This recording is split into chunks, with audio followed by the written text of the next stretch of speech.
હવે સમાચારોમાં આગળ વાત કરીએ તો ગુજરાતમાં કેન્સરના દર્દીઓની સંખ્યાનું નોંધપાત્ર ભારણ છે અને જેમાં મોઢાના કેન્સરની બીમારી રાજ્યમાં સૌથી મોટા જાહેરલક્ષી આરોગ્ય પડકારોમાંથી એક છે અને કેન્સરના વધી રહેલા કેસોની સાથે નિદાન વિલંબ પણ એક મોટો ચિંતાનો વિષય છે અને જેના પરિણામે ઘણીવાર રોગ આગળ તબક્કામાં પહોંચી જાય છે અને સારવારના પરિણામે નબળા પડે છે, જેથી જાગૃતિ સાથે તપાસ કરવી અને સમયસર સારવારમાં સુધારો કરવો એ જીવન ટકાવી રાખવાનો દરે અને જીવનની ગુણવત્તા માટે મહત્વપૂર્ણ પાસો છે.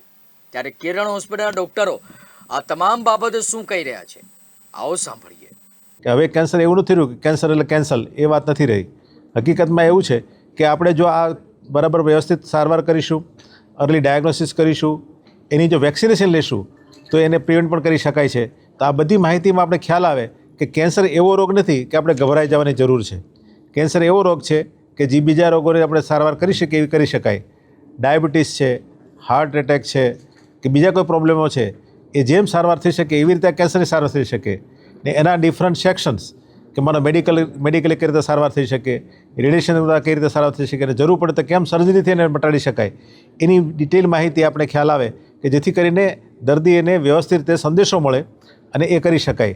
ખાસ કરીને નાના દર્દીઓ, નાની ઉંમરના દર્દીઓ કે એ જે ન બને એના માટેના અવેરનેસ સ્કૂલમાં પણ એના પ્રોગ્રામ, મીડિયા દ્વારા બધા દરેક જગ્યાએ માહિતી આપીએ તો જેથી કરીને એ જે કુટેવો હોય કે જેથી કરીને કેન્સર થવાની શક્યતા વધી જતી હોય એ આપણે અટકાવી શકીએ અને ભવિષ્યમાં આપણે એવો ફાલ આવે કે જેથી કરીને કેન્સરના દર્દીઓ ખાસા ઓછા થઈ જાય તો કોઈ પણ એવી મોટી હોસ્પિટલની જરૂર પણ ન પડે. જો કેન્સર જ પહેલેથી આપણે મટાડી શકીએ, જે ગમે કારણે કરે એને અવેરનેસ ક્રિએટ કરીએ, વેક્સિનેશન આપીએ અથવા તો પછી એની થયું હોય તો અર્લી સારવાર કરીએ, અર્લી ડિટેક્શન કરીએ.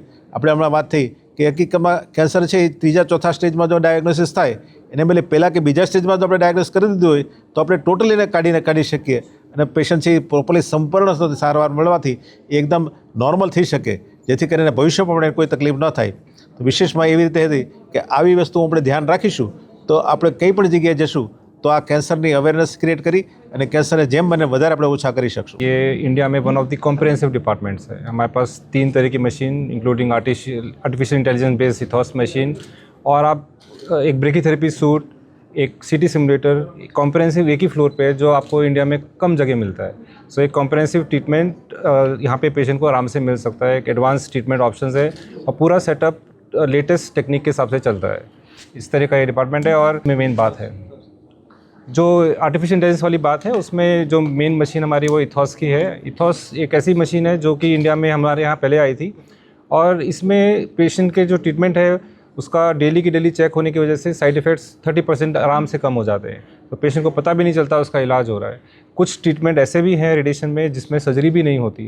तो आप बिना सर्जरी के अगर पेशेंट को ठीक कर रहे हो तो उससे बेटर क्या है कि आपने ऑर्गन भी बचा लिया और ट्रीटमेंट भी कर दिया. છેલ્લા ઘણા સમયથી આપણે જોયું છે કે કેન્સરનું પ્રમાણ આપણા સમાજમાં ધીમે ધીમે વધી રહ્યું છે. પ્રોબ્લેમ એ છે કે આપણે ત્યાં કેન્સરનું નિદાન બહુ જ ત્રીજા અથવા ચોથા તબક્કામાં સૌથી વધારે થાય છે. એ સિવાય પણ જે કેન્સરની સારવાર છે, કીમોથેરાપી છે, સર્જરી છે, રેડિયેશન છે, એ સારવારની સાઇડ ઇફેક્ટ અથવા તો કેન્સરની સર્જરીના નામે ડર લાગવામાં આવે છે અને એની ટ્રીટમેન્ટને અવોઇડ કરવામાં આવે છે અથવા તો ડિલે કરવામાં આવે છે. તો અહીંયા હું એ સંદેશ આપવા માંગીશ કે હવેના અત્યાધુનિક જમાનામાં કેન્સરની ટ્રીટમેન્ટ એટલી સરળ અને એડવાન્સ બની ગઈ છે.